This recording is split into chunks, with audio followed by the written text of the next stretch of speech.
Hola mis amigos, bienvenidos a la primera semana de enero del año 2023. Qué gusto estar con ustedes, espero que hayan tenido una bonita Navidad, hayan pasado una feliz Navidad y pasen todavía la Navidad, porque la Navidad empieza el 24 o 25 de diciembre. Así que estamos en semana navideña y estamos esperando que ver, obviamente, y disfrutar lo que hemos pasado la Navidad y empezar lo que es el Nuevo Testamento. Así que muchas gracias por acompañarme como siempre. Empezamos un nuevo año. Es un placer estar con ustedes a través de las escrituras. Haremos hoy día lo que es el 26 de diciembre a lo que es el 1 de enero del manual de Ven, sígueme. El manual no ha querido empezar con clases. Yo iba a empezar también de frente con las clases, pero yo creo que es bueno ver el primer tema que ha tocado el manual, por algo es, lo cual trata nuestro propio aprendizaje, lo ha titulado el manual. Así que vamos a ver con respecto a ello y ya la próxima semana o la próxima clase será ya de frente con lo que es el Nuevo Testamento. Así que veremos lo que es, trata esta clase. El objetivo, como siempre, es poder, obviamente, conocer un poco más y conocer sobre todo esas pequeñas cosas que nos ayudan a fortalecer nuestra parte espiritual, de tal manera que podamos venir a Cristo. Así que este año es un hermoso año para poder aprender del Nuevo Testamento. Y obviamente al terminar el año ya podremos haber dicho, terminé la Biblia. Y eso es importante, ¿verdad?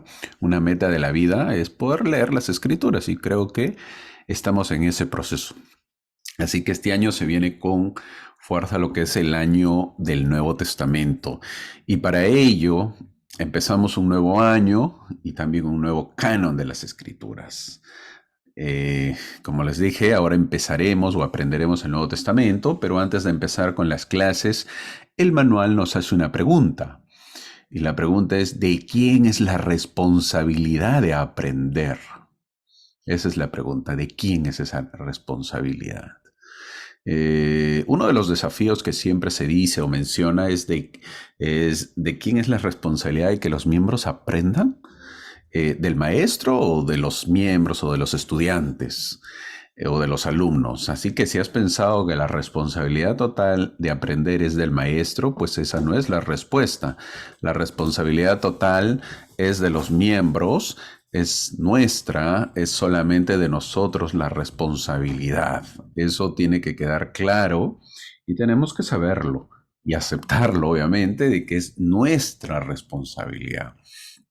En la diapositiva he puesto que dice en Juan capítulo 5, el versículo 39, donde dice, escudriñad las escrituras, porque a vosotros os parece que en ellas tenéis la vida eterna, y ellas son las que dan testimonio de mí.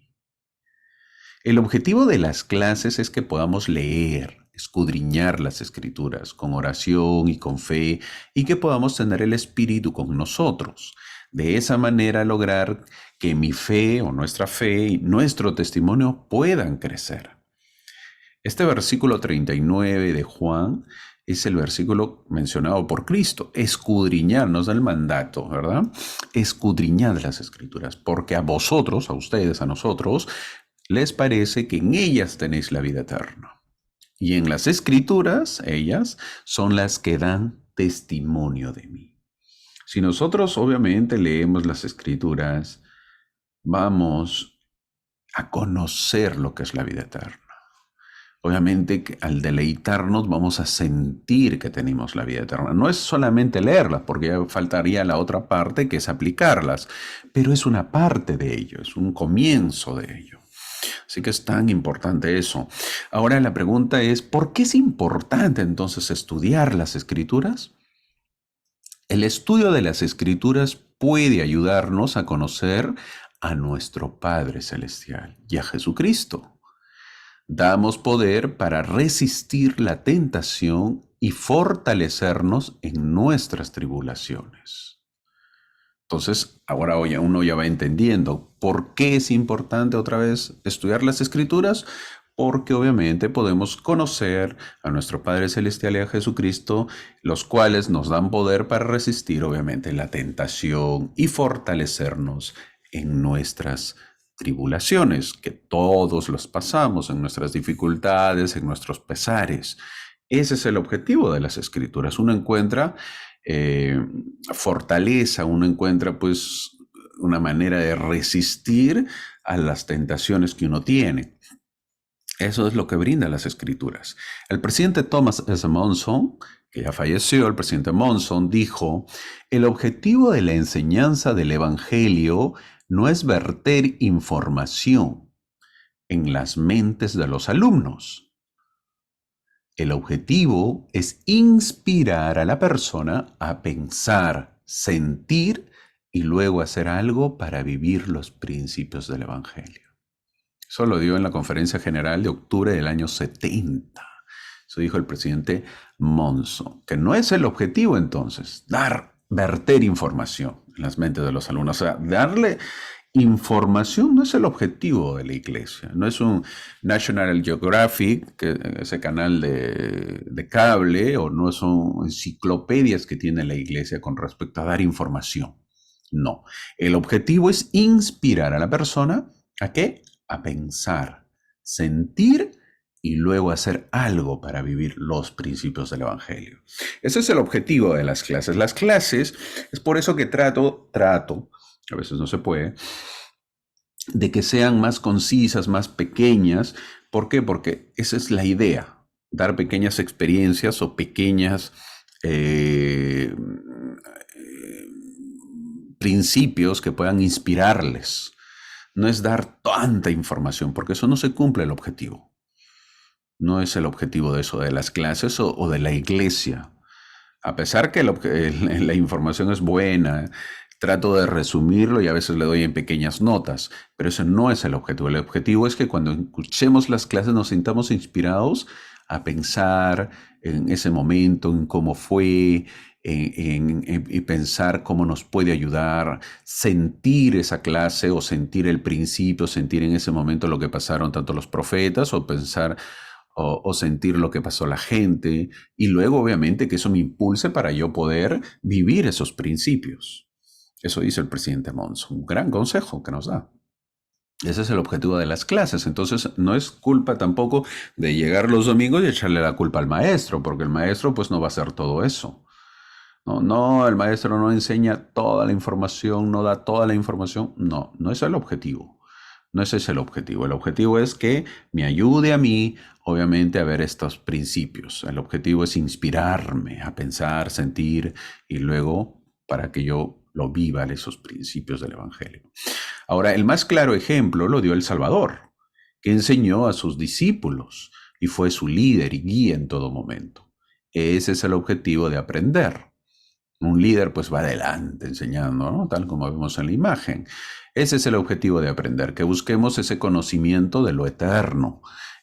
No olvidemos que el propósito de la vida es eso, conocer más a Cristo y acercarnos a Él, obviamente. ¿A quién más? Acercarnos a Él, conocerlo más a Él, que ese es el objetivo. Cuando uno llega a la Universidad Brigham Young o la BYU, sus iniciales, Brigham Young University, en la entrada hay un lema que dice Enter to learn, go forth to serve. Entra para aprender, sal para servir. Tal como vemos en la imagen. Un gran lema que nos da la Universidad de Brigham Young, Universidad de la Iglesia de Jesucristo de los Santos de los Últimos Días. Entra para aprender. Y luego que aprendas, vas a salir. ¿Para qué? ¿Para ganar dinero? ¿Para lucirte de tu sabiduría? No. Sino sal para servir. Ve a servir. Siempre la iglesia nos insta a ello. Aprendamos para nutrirnos espiritualmente y de esa manera podamos servir mejor a los demás, que ese es el objetivo. Ahora, Anthony Sweet, un profesor de historia y doctrina de la BYU, de la Universidad de Brigham Young, dijo lo que está en la diapositiva, dice, las escrituras son una plataforma de lanzamiento hacia la revelación, para que podamos entenderla por nosotros mismos, tal como vemos en la imagen, ¿no? Las escrituras son una plataforma de lanzamiento hacia la revelación. ¿Para qué? Para que podamos entenderla por nosotros mismos. Es por eso que en la imagen se ve pues a un transbordador, a un cohete, vamos a llamarlo, no es un cohete, pero es un transbordador, de tal manera de que sale de la plataforma que vienen a ser las escrituras y que el objetivo es llegar a la luna, en este caso llegar a la revelación. Es el profesor Anthony Sweet, profesor de Historia y Doctrina de la Iglesia, dijo, las escrituras son una plataforma de lanzamiento. Nos lanzan, ¿a dónde? Hacia la revelación. Si uno las lee, las escudriña. Y de esa manera, pues lo vamos a entender por nosotros mismos. En otras palabras, ¿quieres revelación en tu vida? Sumérgete en las escrituras. ¿Quieres ser guiado en tu vida? Vuelve a las escrituras. ¿Quieres un consejo de vida? Lee las escrituras, escudriñalas, atesóralas, déjate guiar por ellas. Ahora veremos un discurso del elder Robert Hales, quien fue invitado a la BYU a la Semana de la Educación y dio un mensaje. Esto fue en el año 2008. Su mensaje lleva de título El viaje de aprender toda la vida. Es un poquito largo el mensaje, pero yo lo he elegido.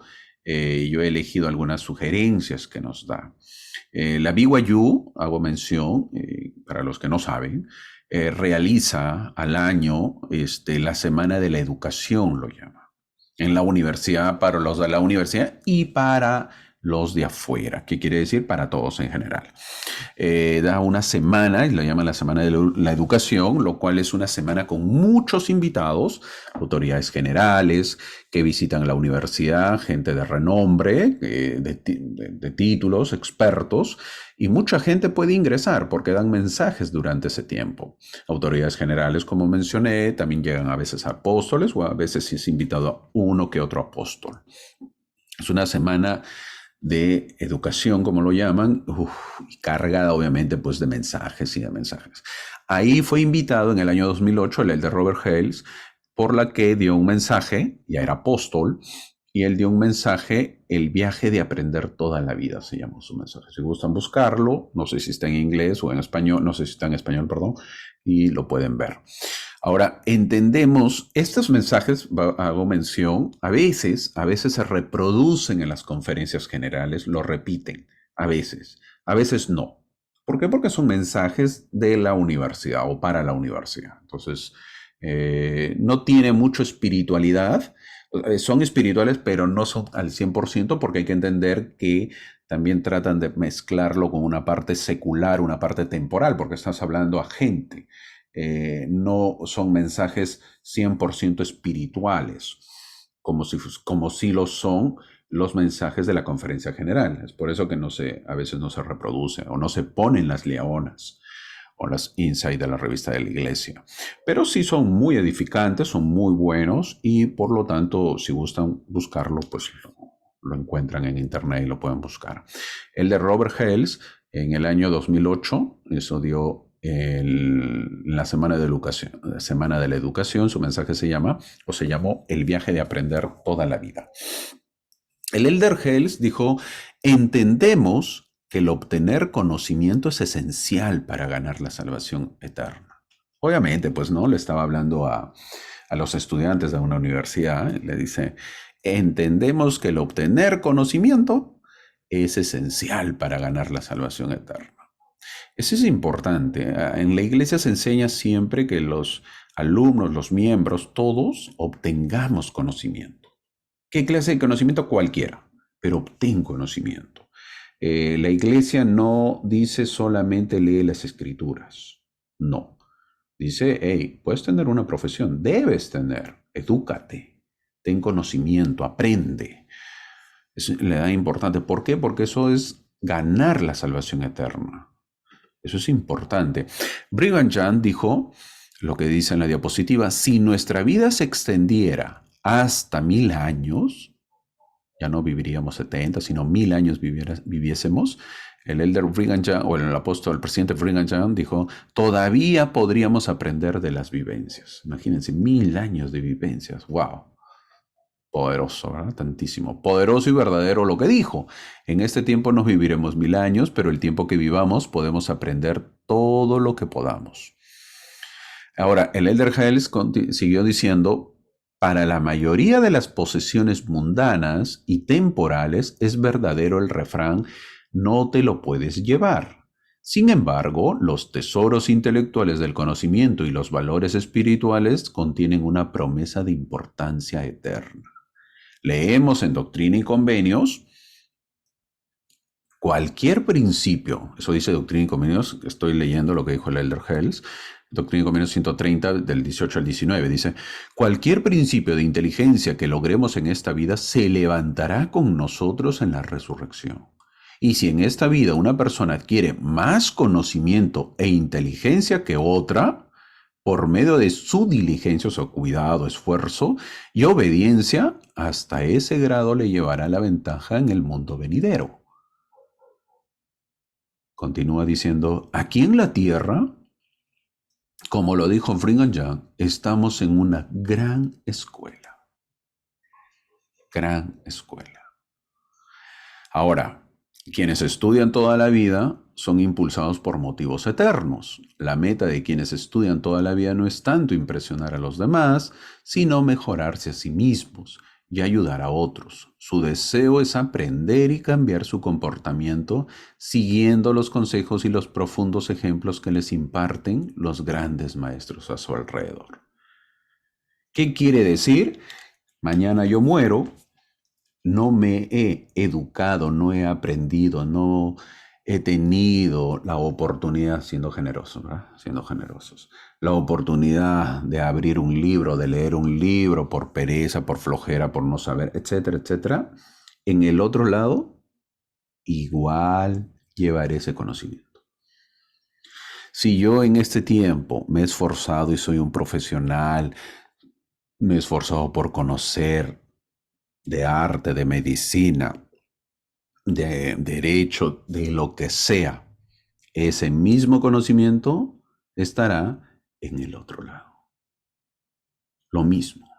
Ahora, obviamente que el objetivo es poder aprender en este tiempo para ir al otro lado, al mundo de los espíritus, con ese conocimiento. Y con ese conocimiento nos levantaremos, dicen las Escrituras. Y eso es lo que nos insta la iglesia. Es por eso que incluso la iglesia pues tiene una universidad, no cualquiera, ¿no? De tal manera que quieren que su gente, su pueblo se nutra tanto espiritual como temporalmente, tanto espiritual como secularmente, pueda aprender diversos temas y pueda ser erudito en las materias. Y obviamente siga siendo la parte espiritual. Eso no quita que uno, cuando aprende lo que el mundo explica o da, o la ciencia del mundo, uno deje de ser espiritual. Gran consejo que nos da. Muy gran consejo. Ahora, el primer versículo del libro de Mormón dice, primera de Nefi, capítulo 1, versículo 1, dice, yo, Nefi, nací de buenos padres y recibí, por tanto, alguna instrucción en toda la ciencia de mi padre. Así como el campo de estudio de Nefi era toda la ciencia de su padre, quienes aprenden toda la vida no tienen límites en su búsqueda de mayor conocimiento. Fin del comentario. En el tiempo de Nefi no había Google. Solamente estaba su papá, su padre, Ley, y los escritos de los grandes profetas que habían pasado y que lo había escuchado o aprendido su padre Ley. Por lo que vemos que Nefi aprendió de su papá, de su padre. Su padre fue Google, fue su Google. Eso no lo detuvo a Nefi para aprender. Buscó la manera y lo hizo. Entonces Nefi quería saber algo, ¿qué iba? Ponía su Google y su Google hablaba. ¿Quién era su Google? Su papá. No había más. No habían libros, solamente la experiencia del papá, del padre. Eso así eran antes.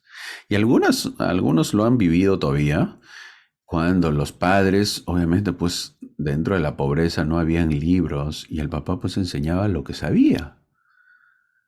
Obviamente, ¿verdad? Entonces era lo único que había. Ahora pues el niñito quiere saber algo y tiene una gran ventaja, pone en Google y pone o cualquier buscador y encuentra lo que desea. Una gran ventaja. Ahora, el elder Hales dijo, el estudio de las escrituras, continuando, dijo, el estudio de las escrituras es una experiencia de aprendizaje que dura toda la vida. Quizá en ninguna parte veamos con mayor claridad la necesidad de aprender toda la vida que en el estudio de las escrituras, sin importar cuántas veces las hayamos leído, por medio del poder y la inspiración del Espíritu Santo, aprendemos nuevas verdades y obtenemos obviamente consejos y puntos de vista valiosos para enfrentar los desafíos de la vida. Una razón por la que necesitamos deleitarnos continuamente en las palabras de Cristo es que, al igual que con todo tipo de aprendizaje, el entendimiento del Evangelio y del conocimiento espiritual llegan en un precepto a la vez. No puede llegar todo, llega en un precepto a la vez. Fin del comentario. Eso que nos dice el Elder Hales otra vez, es decir, que cuando leamos las escrituras, poco a poco iremos aprendiendo. No vamos a obtener todos los preceptos de una vez, no se puede. Cuando volvamos a leer encontraremos nuevos preceptos. Es por eso que se indica que siempre volvamos a las escrituras, que siempre las leamos, que siempre las estudiemos para volver a encontrar preceptos. Es algo similar a lo que aprendemos en el templo. ¿Por qué asistimos al templo si siempre es lo mismo? Nos podemos hacer esa pregunta. ¿Bastaría con una sola vez que podamos asistir al templo? Y la respuesta es no. No basta ni bastaría con una sola vez. Lo mismo sucede con las escrituras. ¿Basta con leerla una sola vez? No. No basta con leerlas una sola vez. Cada vez que volvamos a leerlas encontraremos muchos preceptos que nos ayudarán. Es por eso que vamos en la imagen al templo y a una joven leyendo las escrituras o escudriñando las escrituras. El Elder Hales nos dice en otras palabras que así como vamos continuamente al templo, ¿por qué? Porque necesitamos volver a aprender y aprender. Así debemos regresar a las escrituras. Yo ya leí la Biblia. Bueno, hay que volver a leerla. Yo ya leí el libro de Mormón. Hay que volverlo a leer. ¿Por qué? Porque aprenderemos nuevos preceptos. Ese es el objetivo. Luego el Elder Hales dijo, el estudiar las escrituras nos ayuda a desarrollar y progresar como individuos. De manera distinta a cualquier otra materia, las escrituras se prestan para estudiarse durante toda la vida. Fin del comentario. Esto es un mensaje muy largo y he tratado de resumirlo, pero espero que más o menos se entienda y se pueda ver lo que se desea y cuál es el objetivo, obviamente, de estudiar. El objetivo de estudiar las escrituras es eso, es poder encontrar preceptos. Quizás en una lectura que yo tenga encontraré un precepto. Luego volveré a estudiar eso mismo y encontraré otro precepto. Es por eso que se nos insta siempre a recurrir a las escrituras, regresar al templo una y otra vez, a pesar que siempre casi se hace lo mismo.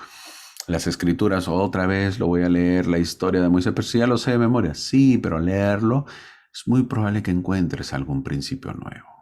Y eso es lo que se ruega cuando uno lee las escrituras en este tiempo. ¿Por qué? Porque con eso mismo conocimiento regresaremos a la presencia de nuestro Padre Celestial. Ahora, el Nuevo Testamento que estudiaremos este año, tenemos que decir que los primeros o los 4 primeros evangelios son sinópticos. Esta palabra es muy escuchada en nosotros, siempre lo van a escuchar, sinóptico. La palabra sinóptico indica que los contenidos de estos 4 evangelios pueden disponerse para ser vistos juntos, así como lo estoy poniendo en la imagen, bien en columnas verticales paralelas o bien en el sentido horizontal. Por eso se llaman sinópticos. Cada libro es narrado de acuerdo a lo que la persona es. Y eso nosotros tenemos que tenerlo claro. Obviamente son títulos de los libros que lleva los 4 libros del Nuevo Testamento, como por ejemplo Mateo, Marcos, Lucas y Juan, y son personas que han escrito estas historias o estos libros, son los mismos nombres, son los mismos autores, por lo que tenemos que entender nosotros de que son narradas las historias de Cristo de acuerdo a cómo es la persona. Y eso siempre sucede. Los sucesos varían de acuerdo a la vida de los narradores. Por ejemplo, un pescador va a narrar pues los sucesos diferente a cómo lo haría un médico o un abogado. Siempre debemos tener presente esto. Cada escritor de los evangelios aborda su testimonio de la vida y el ministerio del Salvador de una manera diferente. Siempre es diferente. Nunca es lo mismo.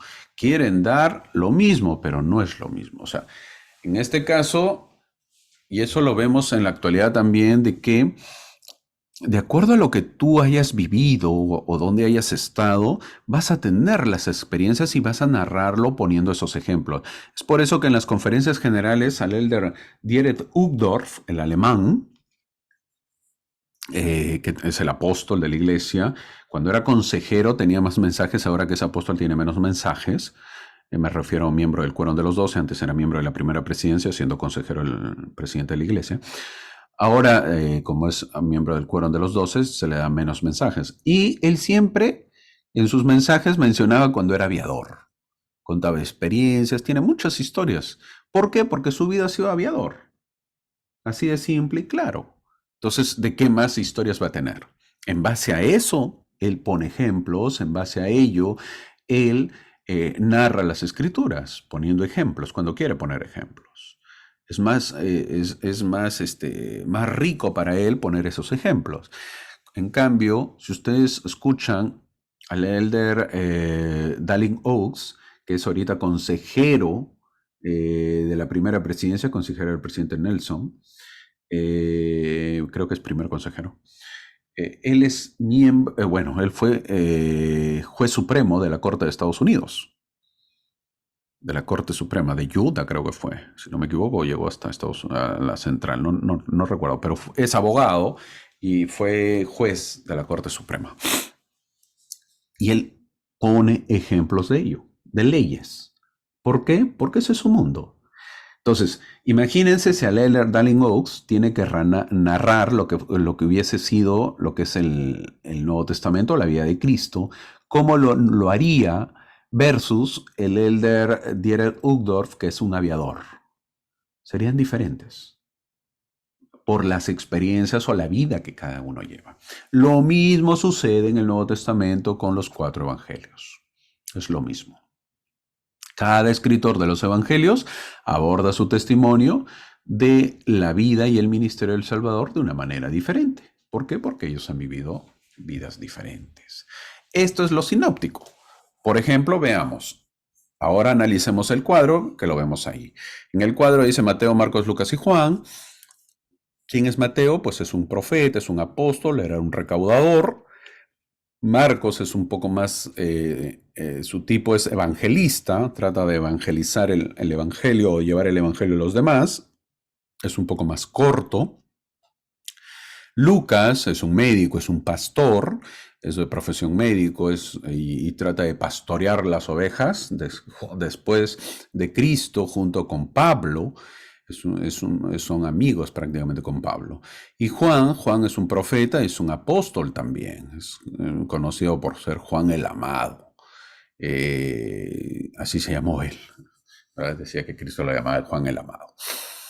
Por ejemplo, Mateo, tal como vemos la imagen, Mateo trata la genealogía de Jesucristo desde Abraham. Desde Abraham para abajo, Mateo lo narra, dando a entender pues que es de la tribu de Judá. Marcos no pone genealogía, no hay genealogía. Lucas da una genealogía desde el primer hombre, es decir, desde Adán. O sea, se quedó chico todavía Mateo Lucas es un poco más allá, va más allá, hasta que llegue a Adán. Juan no habla de genealogía, más que todo, así como lo hace Mateo y Lucas, sino la genealogía es desde la eternidad. Dios no tiene principio, dice Juan. O explica o da a entender Juan. Explica que Dios no solamente proviene de Abraham, de David, no. Viene de más allá.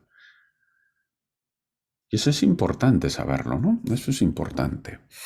Ahora, Mateo habla un poco de su estilo de cómo narra las escrituras, es un poco práctico, estilo práctico. Marcos es un estilo, Mateo es un estilo profético, muchas profecías da que se estaban cumpliendo en el Nuevo Testamento, profecías del Antiguo Testamento. Marcos es un poco más práctico, su estilo es bien resumido, es por eso que su libro es más pequeño. Lucas es un estilo histórico, hay mucha historia en Lucas. Obviamente por ser médico quiere mencionar más cosas, quiere narrar más. Juan es un estilo más espiritual, ¿verdad? Si quieres conocer más espiritual, pues a Juan hay que leerlo. Ahora, Mateo habla acerca de los judíos, que es una mente religiosa, su libro está dirigido hacia ellos. Marcos a los romanos, una mente más pragmática, por lo que necesitaban casi lo que es más pragmático. Son los romanos. Lucas es más, habla de los griegos, una mente idealista. Es por eso que trata de exponer más la historia. Y Juan habla en general hacia los hijos de Dios. Muy espiritual es el libro de Juan. En Mateo, tal como dice la imagen, en los cuadros sinópticos, Mateo habla de 60% de todo lo que él habla es hablado por Cristo. Marcos el 40%, Lucas el 50% y Juan el 50%. Todo el libro casi es hablado por Cristo, por lo que está el porcentaje.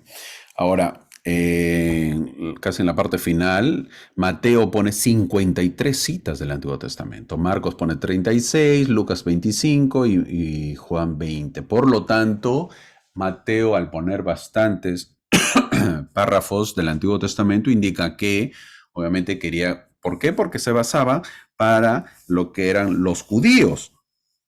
Como estaba para los judíos, obviamente que tenía que poner más pasajes del Antiguo Testamento, porque ese era su público. Ahora, Mateo, Marcos y Lucas habla de la humanidad de Cristo. Juan, el apóstol Juan, habla acerca de la divinidad de Cristo. Son dos cosas diferentes. Así se veían ellos. Ahora, Mateo y Lucas también son los únicos que tratan de la infancia de nuestro Señor. Por ejemplo, Mateo procura probar a los judíos que Jesús de Nazaret es el Mesías de los judíos predicho en el Nuevo Testamento. Es por ello la cantidad de citas que encontramos en el libro de Mateo. El libro de Lucas es más histórico, como lo mencioné. Se dice que Lucas regresó para poder hablar o conversar con los testigos oculares. ¿Cómo fue lo acontecido? Quería saber de los propios testigos, quería preguntarles y que ellos narren. Es algo importante porque es de la primera fuente. Juan, al escribir lo que desea es que sus lectores puedan entender que lo divino, que es la vida de Jesucristo. Eso es lo que quería Juan, que entiendan todos los que leen que la vida de Cristo pues es una vida divina. Entender lo divino, la parte divina. Ese es el objetivo. Ahora, para terminar, he tratado de hacerlo corta la clase, que ese es el objetivo. Para terminar, hay un ejemplo de alguien que advirtió a otras personas, como vemos la imagen, sobre un gran incendio forestal que ocurría al otro lado de la montaña. Los demás podían ver el humo, pero no podían ver el fuego, tal como se ve en la imagen. Ahí vemos el humo y obviamente, de acuerdo a las experiencias, obviamente uno ya se dice que entiende que hay fuego, pero no los ves, solamente ves humo. Sin embargo, podían confiar en la evidencia de que había fuego, aunque no podían verlo. Algo parecido como vemos la imagen, ¿verdad? ¿Y cuál es la enseñanza de esto?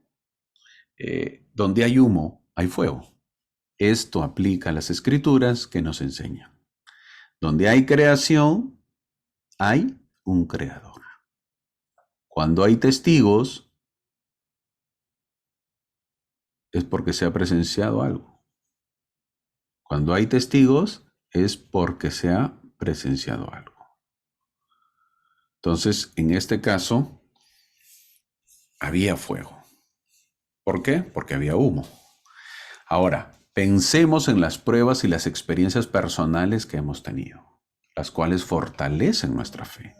Pregunten qué pruebas hay de que Dios contesta las oraciones, de que está al tanto de nosotros, de que vale la pena arrepentirse de los pecados, de que vale la pena cumplir los mandamientos, de que vale la pena seguir a los profetas y que se puede confiar en Dios.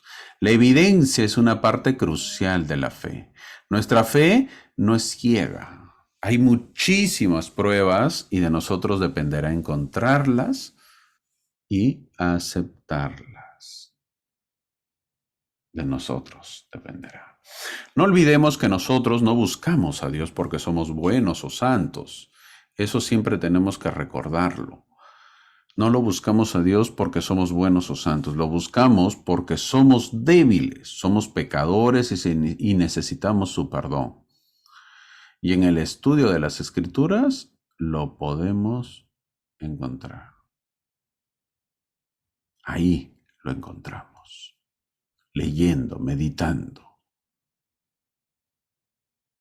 De nosotros dependerá que podamos seguir encontrando y ser buenos estudiantes este año. Todavía estamos a tiempo de poder leer las Escrituras, empezar con esa meta y poder terminarlo a fin de año. Que tengamos una hermosa semana sabiendo de que nosotros tenemos que seguir aprendiendo del Evangelio.